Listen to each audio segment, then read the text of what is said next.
ఇక టీడీపీ అభ్యర్థి వేమిరెడ్డి నామినేషన్ అంశంపై ఎన్నికల రిటర్నింగ్ అధికారికి విజయసాయిరెడ్డి ఫిర్యాదు చేశారు. అయితే తమ ఫిర్యాదును ఎన్నికల అధికారి తిరస్కరించారని విజయసాయిరెడ్డి తెలిపారు. విదేశాల్లో ఉన్న పెట్టుబడులు, ఆస్తులను అఫిడవిట్లో టీడీపీ అభ్యర్థి వేమిరెడ్డి పేర్కొనలేదని తెలిపారు. దేశంలో ఉన్న ఆస్తుల్లో కొన్నింటిని పొందుపరచలేదన్నారు. ఈ వ్యవహారంపై లీగల్గా ముందుకు వెళతామని విజయసాయిరెడ్డి స్పష్టం చేశారు. అయితే దీనికి టీడీపీ నేత రూప్ కుమార్ యాదవ్ కౌంటర్ ఇచ్చారు.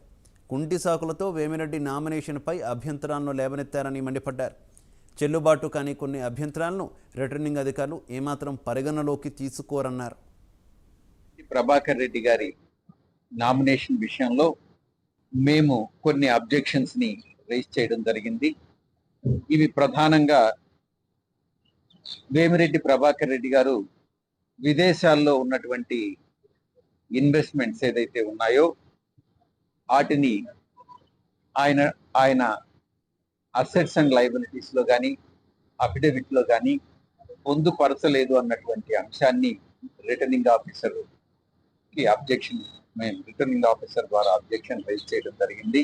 అబ్జెక్షన్స్ రైజ్ చేసి వేమిరెడ్డి ప్రభాకర్ రెడ్డి గారి నామినేషన్ ని తిరస్కరించమని చెప్పి కుంటి సాకులు నెంబర్ 2 రాష్ట్రంలో అని చెప్పుకునే మా సాయన్న కుంటి సాకులు. ఒక వ్యక్తి, ఒక ఉన్నత స్థానంలో ఉన్న వ్యక్తి కనీసం ఈ అబ్జెక్షన్స్ రేజ్ చేయొచ్చా చేయకూడదని కనీసపాటి పరిజ్ఞానం లేకుండా చెల్లుబడి కానటువంటి కొన్ని అభ్యంతరాలను తెలపడం జరిగింది.